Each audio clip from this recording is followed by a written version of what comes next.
പത്തനംതിട്ട സീരിയലിന്റെ ഒരു അടിപൊളി എപ്പിസോഡ് റിവ്യൂയിലേക്ക് വീണ്ടും ഏവർക്കും സ്വാഗതം. അനന്തപുരി തറവാട്ടിൽ പ്രതിസന്ധികൾ അനുദിനം വർദ്ധിച്ചുകൊണ്ടിരിക്കുകയാണ്. ഇതിനിടയിൽ CI ഓഫീസിൽ നിന്നും മൂർത്തി സാറിന് സർക്കിൾ ഇൻസ്പെക്ടറുടെ ഒരു ഫോൺ കോൾ എത്തുന്നുണ്ട്.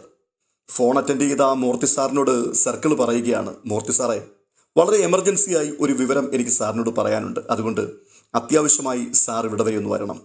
ഈ ഫോൺ സന്ദേശം കേൾക്കുമ്പോൾ തന്നെ മൂർത്തി സാർ ആകെ പരിഭ്രാന്തനാകുന്നുണ്ട്. തുടർന്ന് താൻ വസുന്ധരാമ്മയോട് പറയുകയാണ്, കുറച്ചു നാളുകളായി മനസ്സിനെ അസ്വസ്ഥപ്പെടുത്തുന്ന വാർത്തകളാണ് കേൾക്കുകയും കാണുകയും ചെയ്യുന്നത്. ഇന്നു മാറും നാളെ മാറും എന്ന് കരുതി നാളുകൾ തള്ളി നീക്കുകയാണ്. സമാധാനത്തോടെ ഈ ജീവിതം അവസാനിപ്പിച്ചു പോകുവാൻ കഴിയുമോ എന്നുള്ള കാര്യം ഇപ്പോൾ സംശയത്തിലെത്തി നിൽക്കുകയാണ്. ഇപ്പോൾ പോലീസ് സ്റ്റേഷനിൽ നിന്നാണ് വിളിച്ചിരിക്കുന്നത്. അത്യാവശ്യമായി അവിടേക്ക് ചെല്ലണമെന്ന് പറഞ്ഞു. നമ്മുടെ കൊച്ചുമക്കൾ പെണ്ണ് കെട്ടിയതിനു ശേഷമാണ് ഇത്രയധികം പ്രതിസന്ധികൾ ഈ കുടുംബത്തിൽ വർദ്ധിച്ചത്. അതിലെ ഏറ്റവും അധികം തലവേദനയുണ്ടാക്കിയത് അബിയുടെയും അനിയുടെയും കുടുംബജീവിതമാണ്. എന്നാലും ഫോണിൽ കൂടി പറയുവാൻ പാടില്ലാത്ത അത്ര സീക്രട്ട് ആയിട്ടുള്ള കാര്യം എന്താണാവോ? എന്തായാലും ഞാൻ CI ഓഫീസിലേക്കൊന്ന് പോയി വരട്ടെ. ഇത് പറഞ്ഞിട്ട് ഉടൻ തന്നെ സർക്കിൾ ഓഫീസിലേക്ക് മൂർത്തി സാർ പോവുകയാണ്. തുടർന്ന് CIയുടെ ക്യാബിനിലേക്ക് കയറി ചെന്നിട്ട്, എന്താണ് സാറേ അത്യാവശ്യമായി കാണണമെന്ന് പറഞ്ഞത് എന്ന് മുത്തശ്ശൻ ചോദിക്കുമ്പോൾ പോലീസ് ഉദ്യോഗസ്ഥൻ എഴുന്നേറ്റ് നിന്നുകൊണ്ട് കൈ തൊഴുത് മൂർത്തി സാറിനോട് പറയുകയാണ്, സാറേ, സാർ എന്നെ പേര് വിളിച്ചാൽ മതി. സാറെന്നൊന്നും അങ്ങേപ്പോലുള്ളവർ എന്നെ ഒരിക്കലും വിളിക്കുവാൻ പാടില്ല. കാരണം അത്രമാത്രം ബഹുമാന്യനും ഉന്നത സ്ഥാനീയനുമാണ് മൂർത്തി സാർ. ഞാൻ അങ്ങോട്ടാണ് സാറെന്ന് വിളിക്കേണ്ടത്. എന്തായാലും സാർ ഇരിക്കൂ എന്ന് പറഞ്ഞ് കസേര കാണിച്ചു കൊടുക്കുകയാണ് മൂർത്തി സാറിന്. കസേരയിലേക്ക് ഇരുന്നതിന് ശേഷം വീണ്ടും മൂർത്തി സാർ ചോദിക്കുന്നുണ്ട്, എന്താ സാർ, എന്തെങ്കിലും പ്രശ്നമുണ്ടോ? അത്യാവശ്യമായി കാണണമെന്ന് പറഞ്ഞത്. സാറേ, പ്രശ്നങ്ങളുണ്ടോ എന്ന് ചോദിച്ചാൽ ഇല്ലാതില്ല. ഞങ്ങൾക്ക് ചില പ്രത്യേക ഇൻഫർമേഷൻസ് ലഭിച്ചു. സാറിനോട് അതിനെക്കുറിച്ച് വിശദമായിട്ടൊന്ന് സംസാരിക്കണമെന്ന് ആഗ്രഹിച്ചിട്ടാണ് വിളിച്ചു വരുത്തിയത്. ഈ വേണു എന്ന് പറയുന്ന ആളിനെ സാറിന് അറിയുമോ? എന്താണ് സാറിന് അദ്ദേഹവുമായിട്ടുള്ള ബന്ധം? അതുപിന്നെ എൻ്റെ ഇളയ കൊച്ചുമകനാണ് അനി, അതായത് എൻ്റെ രണ്ടാമത്തെ മകൻ്റെ മകൻ. അവൻ വിവാഹം കഴിച്ചിരിക്കുന്നത് വേണു എന്ന ആളുടെ മകളെയാണ്. എന്താണ് സാർ ചോദിച്ചതിൻ്റെ കാര്യം? സാറേ, ഈ വേണു എന്ന് പറയുന്ന ആളിനെക്കുറിച്ച് ഒന്നും അറിയാതെയാണോ ഈ വിവാഹം നിങ്ങൾ നടത്തിയത്? അതോ സാറിൻ്റെ കൊച്ചുമകനും വേണുവിൻ്റെ മകളും തമ്മിൽ പ്രണയത്തിലോ മറ്റോ ആയിരുന്നു? അവർ തമ്മിൽ പ്രണയമൊന്നും ആയിരുന്നില്ല. എൻ്റെ കൊച്ചുമകൻ കവിതകളൊക്കെ എഴുതുന്ന ഒരാളാണ്. അവൻ്റെ കവിതകളൊക്കെ ചില മാഗസിനുകളിൽ ഇടയ്ക്ക് പ്രസിദ്ധീകരിച്ചു വരികയും ചെയ്യാറുണ്ട്. അങ്ങനെ അവൻ്റെ കവിത വായിച്ച് ഇഷ്ടപ്പെട്ട് അവനുമായി പരിചയപ്പെട്ടു വന്ന ഒരു പെൺകുട്ടിയാണ് ഈ വേണുവിൻ്റെ മകൾ. പിന്നീട് ആ പെൺകുട്ടിക്ക് എൻ്റെ കൊച്ചുമകനെ ഭയങ്കര ഇഷ്ടമായി. അവനെ തന്നെ വിവാഹം കഴിക്കണമെന്ന് അതിയായ ആഗ്രഹവും അവൾക്കുണ്ടായി. അങ്ങനെയാണ് ആ കുടുംബം ഞങ്ങളുമായി ഈ വിവാഹത്തിന് വേണ്ടി ബന്ധപ്പെടുന്നത്. അത് ഞങ്ങൾ വീട്ടുകാർ ആലോചിച്ചു തന്നെയാണ് നടത്തിയത്. അതിനെ പ്രണയം എന്നൊന്നും പറയുവാൻ കഴിയില്ല. അവൻ അതിനോട് അത്രമാത്രം താല്പര്യമൊന്നും ഉണ്ടായിരുന്നില്ല. പക്ഷേ മുതിർന്നവരായ ഞങ്ങളുടെയൊക്കെ ഇഷ്ടത്തിനനുസരിച്ചാണ് ആ കല്യാണത്തിന് അവൻ സന്നദ്ധനായത്. മൂർത്തി സാറേ, നിങ്ങളൊക്കെ സമൂഹത്തിൽ വിലയും നിലയുമുള്ള ആൾക്കാരാണ്. പിതാക്കന്മാരുടെ കാലം മുതൽ മാന്യമായ രീതിയിൽ ബിസിനസ് ചെയ്യുകയും അതിൽ കൂടി സമ്പത്തുണ്ടാക്കുകയും അപ്പോൾ തന്നെ സമൂഹത്തിലുള്ള എല്ലാത്തരം ആൾക്കാരുമായി അടുത്തിടപഴകുകയും അങ്ങനെ ജനങ്ങളെ പെട്ടെന്ന് തിരിച്ചറിയാൻ കഴിയുകയും ഒക്കെ ചെയ്യുന്ന ആൾക്കാർ തന്നെയാണ് നിങ്ങൾ. അങ്ങനെയൊക്കെയാണ് ഞാൻ നിങ്ങളെക്കുറിച്ച് മനസ്സിലാക്കിയിരിക്കുന്നത് കേട്ടോ. പക്ഷേ നിങ്ങൾക്ക് എങ്ങനെയാണ് ഈ അബദ്ധം സംഭവിച്ചത്? സാറേ, എന്ത് അബദ്ധം സംഭവിച്ചു എന്നാണ് ഈ പറയുന്നത്? എനിക്കൊന്നും മനസ്സിലാകുന്നില്ല. മൂർത്തി സാറിന് കുറച്ച് നാളുകളായി ശാരീരികമായ ചില ബുദ്ധിമുട്ടുകളുണ്ട് എന്ന് ഞാൻ കേട്ടിട്ടുണ്ട്. എന്നാൽ സാറിനേക്കാൾ മിടുക്കനായ സാറിൻ്റെ ഒരു കൊച്ചുമകനാണ് ഇപ്പോൾ ജ്വല്ലറി ഗ്രൂപ്പുകളുടെ എല്ലാം മേൽനോട്ടം വഹിക്കുന്ന MD. പിന്നെ സാറിന് 2 ആൺമക്കളുമുണ്ട്. അതുകൂടാതെ ഒട്ടനവധി സാമൂഹ്യ ബന്ധങ്ങളുമുണ്ട്. ഇത്രയും ഒക്കെ ഉണ്ടായിരുന്നിട്ടും നിങ്ങൾ ഈ പെൺകുട്ടിയെയും അവരുടെ വീട്ടുകാരെയും കുറിച്ച് യാതൊന്നും അന്വേഷിക്കാതെയാണോ സാറേ ഈ വിവാഹം നടത്തിയത്? അയ്യോ, വേണുവിനും കുടുംബത്തിനും എന്തു പ്രശ്നമുണ്ടെന്നാണ് നിങ്ങൾ പറയുന്നത്? എൻ്റെ കൊച്ചുമകനും മരുമകളും തമ്മിൽ കുറച്ച് അസ്വാരസ്യങ്ങളൊക്കെ വിവാഹം കഴിഞ്ഞപ്പോൾ മുതൽ നിലനിൽക്കുന്നുണ്ട്. അതിനപ്പുറത്ത് എന്ത് പ്രശ്നമാണുള്ളത് എന്ന് ഇതുവരെയും എനിക്ക് മനസ്സിലായിട്ടില്ല. ഇത് കേട്ടിട്ട് ഒരു ഫോട്ടോ എടുത്ത് സർക്കിള് മൂർത്തി സാറിനെ കാണിക്കുന്നുണ്ട്. സാറേ, ഈ ഫോട്ടോയിൽ കാണുന്ന ആൾ തന്നെയല്ലേ സാറിൻ്റെ കൊച്ചു മരുമകളുടെ അച്ഛൻ? അതെ, ഇത് തന്നെയാണ്. എൻ്റെ സാറേ, ഇയാൾ വളരെ ക്രിമിനൽ പശ്ചാത്തലമുള്ളൊരു ഫ്രോഡാണ്. ദീർഘനാളുകൾ ഇയാൾ ജയിലിൽ കിടന്നിട്ടുണ്ട്. 2 പേരെ കൊന്നതിനാണ് അത്. അതുമാത്രവുമല്ല, ജയിലിൽ നിന്നും ഇറങ്ങിയതിനു ശേഷം പലയിടങ്ങളിൽ കോടികളുടെ സാമ്പത്തിക തട്ടിപ്പുകൾ ഇയാൾ നടത്തിയിട്ടുണ്ട്. കണ്ടമാനം ആൾക്കാർക്ക് ഇയാൾ പണം കൊടുക്കുവാനുണ്ട്. സാറേ, ഇയാൾക്കെതിരെ മാത്രമല്ല ഇവിടെ പരാതിയുള്ളത്. ഇയാളുടെ ഭാര്യയ്ക്കും എന്തിനേറെ സാറിൻ്റെ കൊച്ചു മരുമകളായ ഇയാളുടെ മകളുടെ പേരിൽ പോലും ഇവിടെ കേസുകളുണ്ട്. എന്താണ് സാറേ എൻ്റെ കൊച്ചു മരുമകളുടെ പേരിലും കേസുണ്ടെന്ന് പറയുന്നത്? അവളുടെ പേരിൽ എന്തിനാണ് കേസ്? അത് സാറേ, വിവാഹ തട്ടിപ്പാണ് ആ പെൺകുട്ടിയുടെ പേരിലുള്ള കേസ്.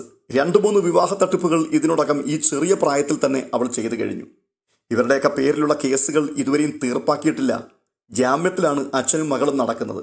ഇതെല്ലാം കേട്ടിട്ട് മൂർത്തി സാർ അങ്ങനെ ഷോക്ക് അടിച്ചതുപോലെ ഇരിക്കുകയാണ്.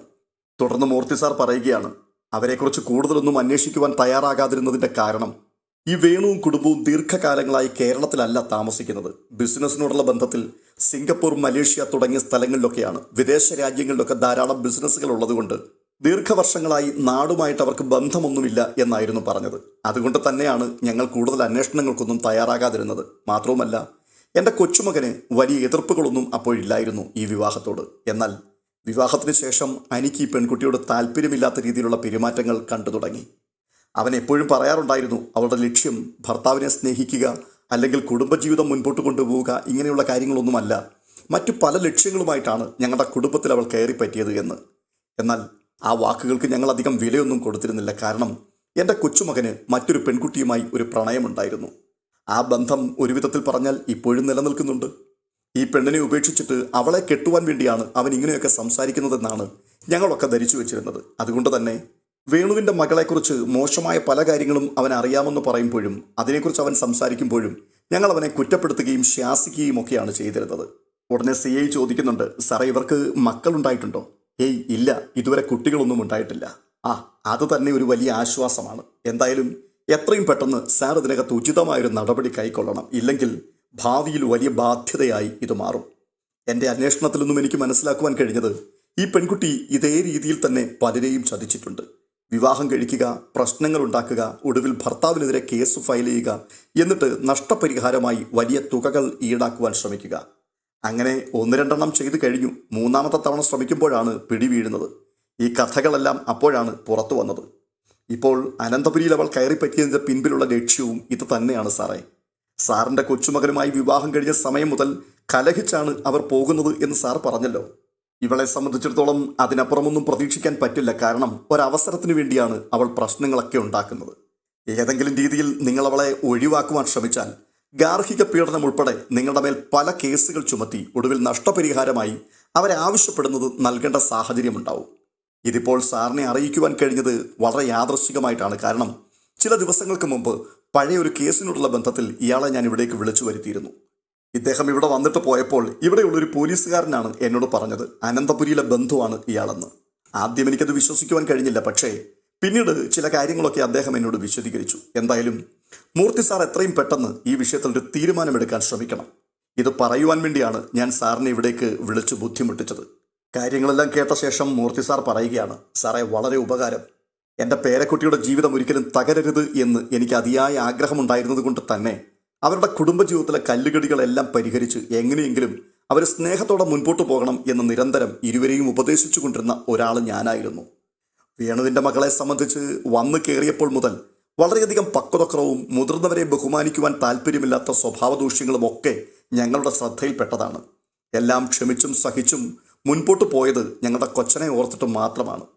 എന്തായാലും ഇത് വളരെ ഗൗരവമുള്ളൊരു കാര്യം തന്നെയാണ്. അതുകൊണ്ട് തീർച്ചയായും എത്രയും വേഗം ഞങ്ങളിതിൽ പരിഹാരമുണ്ടാക്കാം. തൽക്കാലം ഞാൻ ഇറങ്ങുകയാണ് എന്ന് പറഞ്ഞ് CI ഓഫീസിൽ നിന്നും മൂർത്തി സാർ വീട്ടിലേക്ക് മടങ്ങിപ്പോവുകയാണ്. മൂർത്തി സാറിൻ്റെ മടങ്ങിവരവിന് വേണ്ടി വസുന്ധര മുത്തശ്ശി അങ്ങനെ കാത്തിരിക്കുകയാണ്.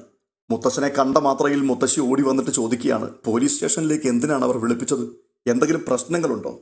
അത് പിന്നെ നമ്മൾ ഉദ്ദേശിക്കുന്നത് പോലെയുള്ള പ്രശ്നങ്ങളൊന്നും അല്ല വസുന്ധരെ. എല്ലാം വിശദമായി ഞാൻ തന്നോട് പറയാം. മുറിയിലേക്ക് വാ. ഇത് പറഞ്ഞ് മുത്തശ്ശിയെയും കൂട്ടിക്കൊണ്ട് മുത്തശ്ശൻ മുറിയിലേക്ക് പോയിട്ട് സർക്കിൾ ഇൻസ്പെക്ടർ തന്നോട് പറഞ്ഞ കാര്യങ്ങളെല്ലാം മുത്തശ്ശിയോട് വിവരിച്ചു പറയുകയാണ്. കാര്യങ്ങളെല്ലാം കേട്ട് മുത്തശ്ശി അങ്ങനെ അന്താളിച്ചിരിക്കുമ്പോൾ മൂർത്തി സാർ വീണ്ടും പറയുന്നു, വസുന്ധരെ, അനിയുടെ വിവാഹശേഷം സംഭവിക്കാൻ പാടില്ലാത്ത പല കാര്യങ്ങളും ഈ വീട്ടിൽ സംഭവിച്ചിട്ടുണ്ട്. നയനമോൾ പലപ്പോഴും അതേക്കുറിച്ച് ചില സൂചനകൾ നമുക്ക് നൽകിയിട്ടുമുണ്ട്. നമ്മളതൊന്നും വേണ്ട രീതിയിൽ ശ്രദ്ധിച്ചില്ല എന്ന് പറയുന്നതാണ് സത്യം. അതായത് പണ്ടൊരിക്കൽ ഇവിടെ നിന്ന് ഒരു നെക്ലസ് മോഷണം പോയില്ലേ? അത് മോഷ്ടിച്ചത് അനാമികയും അച്ഛനും അമ്മയും ചേർന്നാണെന്ന് നയനമോളും നവ്യയും ഉറപ്പായിട്ട് വിശ്വസിക്കുന്നുണ്ട്. ആ നെക്ലസ് കാണാതെയായ അന്ന് തന്നെയാണ് വേണുവും രേവതിയും ഈ വീട്ടിൽ വന്നത്. ആ സ്വർണം അനാമിക തന്നെയാണ് മോഷ്ടിച്ചത്. മാത്രവുമല്ല, ദേവയാനിയുടെ കരൾ അപകടത്തിലായതിൻ്റെ പിൻപിലും അനാമികയും വേണുവും രേവതിയുമാണ്. അതേക്കുറിച്ച് നയനമോൾക്കും നവ്യമോൾക്കും നല്ല സംശയമുണ്ട്. കാരണം നയനമോൾ നവ്യമോൾക്ക് കുടിക്കുവാൻ വേണ്ടി തയ്യാറാക്കിയ പാലിലാണ് ഈ വിഷം കലർന്നത്. ജലജ കള്ളിയാണെങ്കിലും ഒരിക്കലും ഒരാളിനെ കൊല്ലുവാൻ വേണ്ടി ക്രൂരതകളൊന്നും കാണിക്കുവാനുള്ള ധൈര്യം അവൾക്കുണ്ടാവില്ല. സർക്കിൾ ഇൻസ്പെക്ടർ പറഞ്ഞത് വെച്ച് വായിച്ചു നോക്കുമ്പോൾ ഇത് ചെയ്യുവാനുള്ള മനക്കരുത്ത് അനാമികയ്ക്കും കുടുംബത്തിനും മാത്രമേ ഉള്ളൂ. വളരെ ക്രിമിനൽ പശ്ചാത്തലമുള്ളവരാണ് അച്ഛനും അമ്മയും മകളും. ഇതെല്ലാം കേട്ട് അമ്പരന്നിരിക്കുന്ന മുത്തശ്ശി ചോദിക്കുകയാണ്, അവൾ തീരെ കൊച്ചുകുട്ടിയല്ലേ? 23 വയസ്സ് മാത്രമേ അവൾക്ക് പ്രായമായിട്ടുള്ളൂ. ഈ ചുരുങ്ങിയ നാളുകൊണ്ട് ഇത്രയും കള്ളത്തരങ്ങളൊക്കെ കാണിക്കുവാൻ ഈ കുട്ടിക്ക് എങ്ങനെയാണ് കഴിയുന്നത്? ആ പെങ്കൊച്ചിൻ്റെ സ്വഭാവം ശരിയല്ല എന്നെനിക്കറിയാമായിരുന്നു. പക്ഷേ ഇത്രയും ക്രൂരത നിറഞ്ഞ ഒരുത്തിയാണോ ഈ വീട്ടിൽ ഇത്രയും നാൾ പാർത്തത് എന്നോർക്കുമ്പോൾ എനിക്ക് തന്നെ ഇപ്പോൾ പേടി തോന്നുകയാണ്. അപ്പോൾ മുത്തശ്ശൻ പറയുകയാണ്, വസുന്ധരെ, തൽക്കാലം ഞാൻ ഈ പറഞ്ഞ കാര്യങ്ങളൊന്നും ഇവിടെ ആരും അറിയണ്ട. എന്നാൽ ഈ അസുരവിത്തിനെ ഈ കുടുംബത്തിൽ ഇനി വെച്ചു പുലർത്തുവാൻ നമുക്ക് കഴിയില്ല. അത് കൂടുതൽ അപകടത്തിലേക്കും നഷ്ടങ്ങളിലേക്കും നമ്മെ കൊണ്ടെത്തിക്കും. അതുകൊണ്ട് എത്രയും വേഗം ഇതിലൊരു തീരുമാനം കൈക്കൊണ്ടേ പറ്റൂ. എന്തായാലും സംഭവിക്കാൻ സാധ്യതയുള്ള കാര്യത്തെക്കുറിച്ച് ജ്യോത്സ്യൻ മുൻപ് തന്നെ ഓർപ്പിച്ചിട്ടുണ്ടല്ലോ. അനിയുടെ ജീവിതത്തിൽ ഒരു 2ാം വിവാഹം ഉണ്ടാകുമെന്നായിരുന്നില്ലേ അത് ഒഴിവാക്കി പോകുവാൻ വേണ്ടി പല പരിഹാരക്രിയകളും നിങ്ങളൊക്കെ ചെയ്തതാണ്. പക്ഷേ ദൈവം ഒന്ന് നിശ്ചയിച്ചിട്ടുണ്ട്. അത് മാറ്റുവാൻ ഒരു പരിഹാരക്രിയ കൊണ്ട് കഴിയില്ല. അതല്ലേ ഇപ്പോൾ വ്യക്തമാകുന്നത്. അവൻ ഇഷ്ടപ്പെട്ട പെൺകുട്ടി നന്ദുവായിരുന്നു. ആ കുട്ടിയാണെങ്കിൽ സത്യസന്ധതയ്ക്ക് വേണ്ടി നിലകൊള്ളുന്ന ഒരു പെൺകുട്ടിയുമാണ്. ഇപ്പോഴും അനി അവളുടെ പിന്നാലെ നടക്കുകയാണ്. അതുകൊണ്ടാണല്ലോ അനാമികയും അനിയും തമ്മിൽ ഈ വീട്ടിൽ എന്നും പ്രശ്നങ്ങൾ തന്നെയായിട്ട് മുൻപോട്ട് നീങ്ങുന്നത്. എന്തായാലും ഞാനിതേക്കുറിച്ച് കൂടുതലൊന്ന് ആലോചിക്കട്ടെ, എന്നിട്ട് എന്തു പ്രതിവിധി ചെയ്യണമെന്ന് തീരുമാനിക്കാം. ഇത് പറഞ്ഞ് മുത്തശ്ശൻ മുത്തശ്ശിയെ സമാധാനിപ്പിക്കുകയാണ്. തുടർന്ന് കാണുന്നത് അനാമിക തൻ്റെ വീട്ടിലേക്ക് വലിയ പ്രതിഷേധത്തോടു കൂടി എത്തുന്ന കാഴ്ചയാണ്. അതിൻ്റെ കാരണം മൂർത്തീസ് ജ്വല്ലറിയുടെ ചീഫ് ഡിസൈനർ സ്ഥാനത്തു നിന്ന് നയനയെ പിരിച്ചുവിടുകയും തുടർന്ന് നയന തൻ്റെ വീട്ടിലേക്ക് മടങ്ങിപ്പോവുകയും ഒക്കെ ചെയ്തത് കണ്ടിട്ട് വലിയ സന്തോഷത്തോടെ ഇനിയിപ്പോൾ കാര്യങ്ങളെല്ലാം തൻ്റെ വരുതിയിലെത്തും എന്നുള്ള ചിന്തയിൽ ആഹ്ലാദിച്ച് നടന്ന അനാമികയ്ക്ക് ഇരുട്ടടി പോലെയാണ് ദേവയാനി നയനയെ അനന്തപുരിയിലേക്ക് വീണ്ടും മടക്കിക്കൊണ്ടുവന്നത്. അപ്പോൾ തന്നെ അനാമികയുടെ സന്തോഷം സങ്കടമായി മാറുകയും വലിയ കോപം നയനയ്ക്കെതിരെ ജ്വലിക്കുകയും ചെയ്തു. തുടർന്ന് നയനയുമായി ഉടക്കിയ അനാമിക നയനയുടെ താലിമാല പൊട്ടിച്ചെറിയുകയും നയനയെ ആക്രമിക്കുവാൻ തയ്യാറെടുക്കുകയും ചെയ്യുമ്പോൾ അത് കണ്ടുകൊണ്ട് ആദർശ് കയറി വരുന്നുണ്ടായിരുന്നു. ആദർശ് അമ്മായിയമ്മയുടെയും ജലജയുടെയും മുൻപിൽ വെച്ച് അനാമികയെ വളരെ പരുഷമായ വാക്കുകൾ കൊണ്ട് ശാസിക്കുകയും താൻ പൊട്ടിച്ചെറിഞ്ഞ താലിമാല തന്നെ കൊണ്ട് തന്നെ തിരികെ ഇടിപ്പിക്കുകയും എത്രയും വേഗം അതേ ഡിസൈനിലും അതേ തൂക്കത്തിലുമുള്ള താലിമാല പണിത് നയനയ്ക്ക് തൻ്റെ കൈകൾ കൊണ്ട് തന്നെ കഴുത്തിൽ ഇട്ടുകൊടുക്കുകയും വേണം എന്ന് കർശനമായ നിർദ്ദേശം മുൻപോട്ട് വെക്കുകയും ചെയ്തു. അതിൽ വല്ലാതെ ആക്ഷേപിക്കപ്പെട്ട അനാമിക മാനസികമായി ആ സമയം മുതൽ ഒത്തിരി പിരിമുറുക്കത്തിലായിരുന്നു. നയനയുടെ മുമ്പിൽ ആള് കളിക്കുവാനും നയനയെ അടിച്ചമർത്തി ഭരിക്കുവാനുമൊക്കെയുള്ള ഒരു തയ്യാറെടുപ്പായിരുന്നു. എന്നാൽ നിസ്സാരമായിട്ട് ആദർശ് അതിനെ തകർത്ത് കളഞ്ഞു. അതുകൊണ്ട് തന്നെ ഇപ്പോൾ നയനയോടുള്ളതിനേക്കാൾ അധികം വിരോധം അനാമികയ്ക്ക് ആദർശിനോടാണ്. അതിനാൽ ആദർശിനിട്ടൊരു നല്ല പണി കൊടുത്തേ മതിയാവുകയുള്ളൂ. ഒന്നുകിൽ ആദർശിനെ ഉപദ്രവിക്കുക, അല്ലെങ്കിൽ ഏതെങ്കിലും വിധത്തിൽ അയാളെ അപകടത്തിൽപ്പെടുത്തണം. അതിൽ കുറഞ്ഞൊരു ഡിമാൻഡ് ഇപ്പോൾ അനാമികയ്ക്കില്ല. അതിനുവേണ്ടി വേണുവിനെ ചാക്കിടുവാനാണ് അനാമിക എത്തിയിരിക്കുന്നത്. സംഭവിച്ച കാര്യങ്ങളെല്ലാം വേണുവിനോടും രേവതിയോടും അനാമിക പറയുന്നുണ്ട്. എല്ലാം കേട്ടതിന് ശേഷം വേണു പറയുകയാണ്, മോള് പറയുന്ന കാര്യങ്ങളൊക്കെ ശരി തന്നെയാണ്. പക്ഷേ ഇങ്ങനെ വഴക്കും ബഹളവുമായി എത്ര കാലം മോൾക്ക് അവിടെ പിടിച്ചു നിൽക്കുവാൻ കഴിയും? നമ്മൾ ഉദ്ദേശിച്ചതുപോലെ അവിടെ നിന്ന് എന്തെങ്കിലുമൊക്കെ അടിച്ചു മാറ്റിയിട്ടായിരുന്നുവെങ്കിൽ കാര്യങ്ങൾ നമുക്ക് നന്നായിട്ട് നടത്താമായിരുന്നു. പക്ഷേ ഇപ്പോഴും എന്തെങ്കിലും കിട്ടും എന്നുള്ള പ്രതീക്ഷയിൽ നമ്മൾ ഓടിക്കൊണ്ടിരിക്കുകയാണ്. ഇതിനിടയിൽ ഇപ്പോഴീ പറയുന്ന കാര്യങ്ങളൊക്കെ തീക്കളിയാണ് മോളെ. അത് വേണോ? അച്ഛാ, ഒരു കാര്യം ഞാൻ അച്ഛനോട് പറയാം. അച്ഛൻ ഒരൊറ്റ ഒരുത്തൻ കാരണമാണ് ഇത്രയധികം പ്രശ്നങ്ങൾ ഞാൻ അനുഭവിച്ചു കൊണ്ടിരിക്കുന്നത്. എൻ്റെ പാട് നോക്കി എവിടെയെങ്കിലും ഞാൻ പോയി ജീവിച്ചേനെ. അപ്പോൾ നിങ്ങളുടെ കടം വീട്ടുവാൻ വേണ്ടി നിങ്ങൾ കണ്ടെത്തിയ മാർഗമാണ് അനന്തപുരിയിലേക്ക് എന്നെ കെട്ടിച്ചയക്കുക എന്നുള്ളത്. ആ അനിയെന്ന് പറയുന്നവൻ്റെ മുഖം കാണുന്നത് തന്നെ എനിക്ക് അറപ്പാണ്. അവൻ്റെ കൂടെ ഒരു മുറിക്കുള്ളിൽ ശ്വാസം മുട്ടി ഞാൻ എത്ര നാൾ കഴിയാനാണ്? ഇതിനെല്ലാം ഉത്തരവാദി അച്ഛൻ തന്നെയാണ്. അച്ഛൻ പറഞ്ഞതൊക്കെ ഇതുവരെ ഞാൻ അനുസരിച്ചിട്ടുണ്ട്. അനന്തപുരിയിൽ ചെന്ന് കയറിയതിനു ശേഷവും ഒരു സാഹചര്യവും അനുകൂലമല്ലാതെ ഇരുന്നിട്ടും അച്ഛൻ പറഞ്ഞ മോഷണങ്ങളൊക്കെ ഞാൻ നടത്തിയിട്ടുണ്ട്.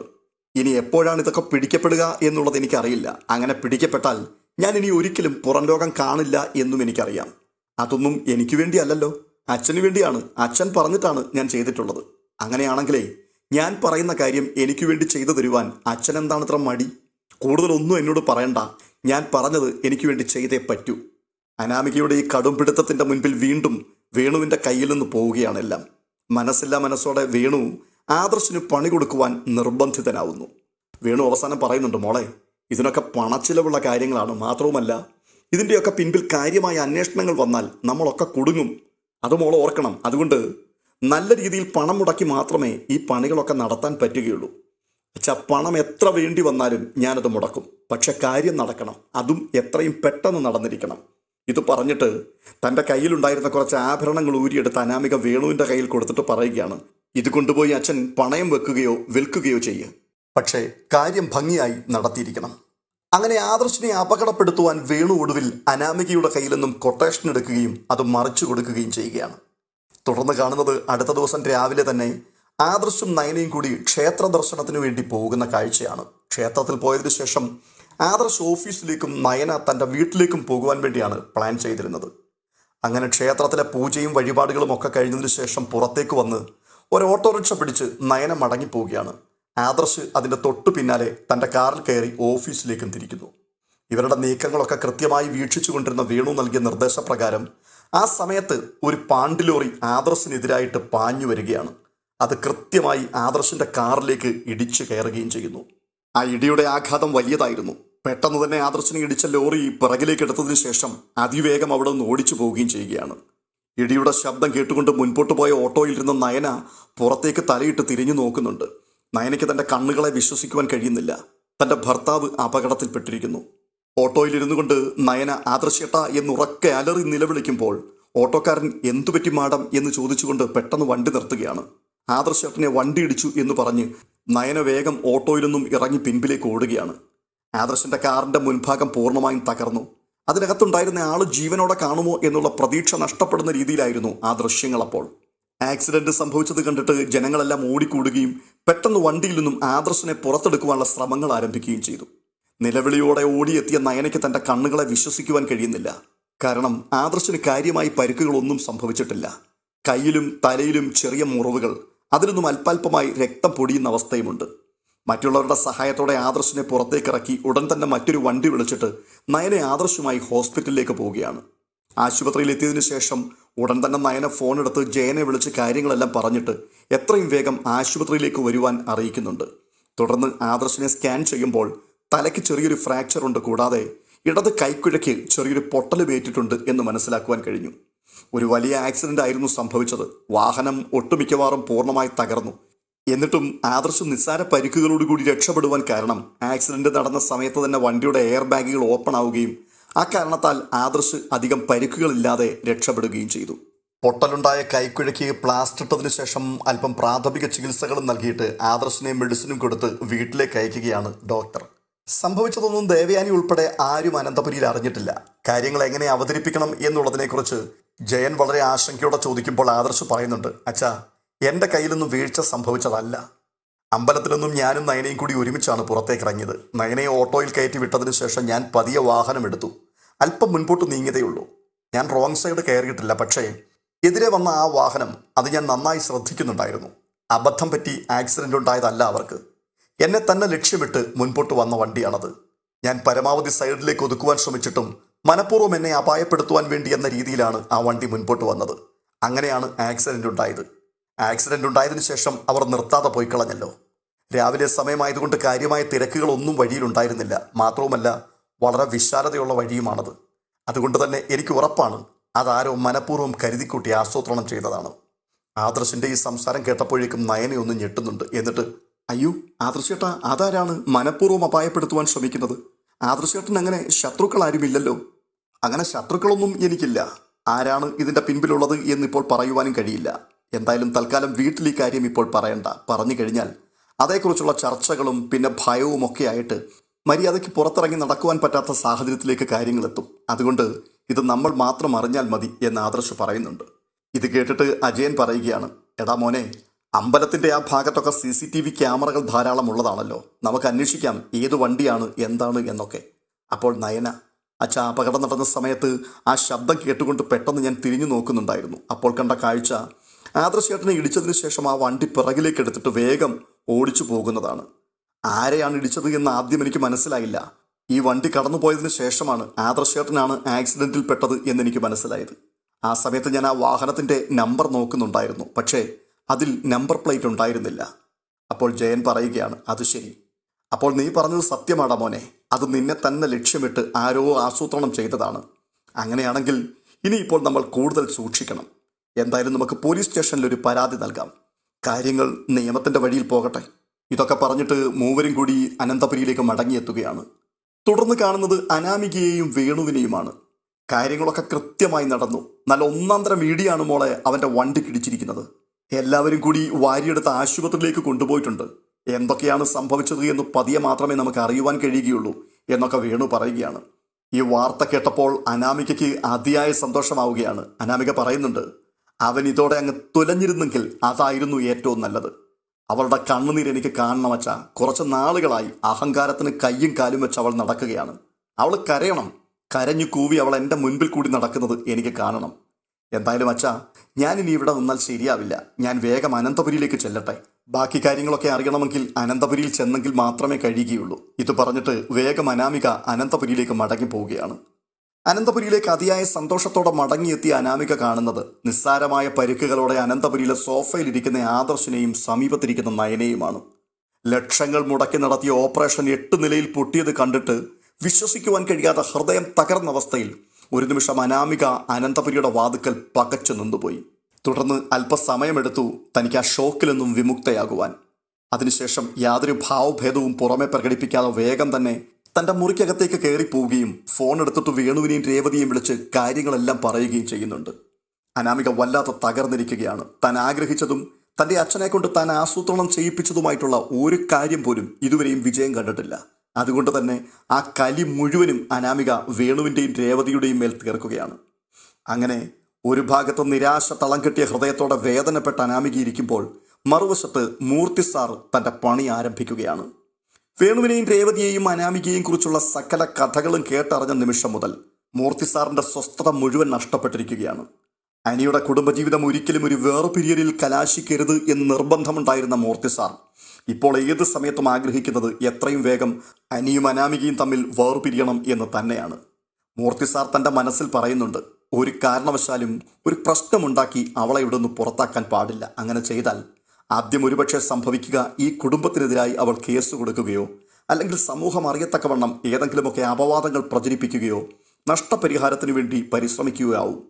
ക്രിമിനൽ മൈൻഡുള്ളവരുടെയൊക്കെ ചിന്തയിൽ എന്തൊക്കെയാണ് ഉത്ഭവിക്കുക എന്ന് പറയാൻ പറ്റില്ലല്ലോ. അതുകൊണ്ട് തന്നെ ഒരു വക്കീലിനെ കണ്ട് എന്ത് ചെയ്യണം എന്നുള്ളതിനെക്കുറിച്ച് ഒരു നിയമോപദേശം തേടാം. ഇത് പറഞ്ഞിട്ട് അടുത്ത ദിവസം തന്നെ മൂർത്തി സാർ വക്കീലിനെ കാണാൻ പോകുന്നുണ്ട്.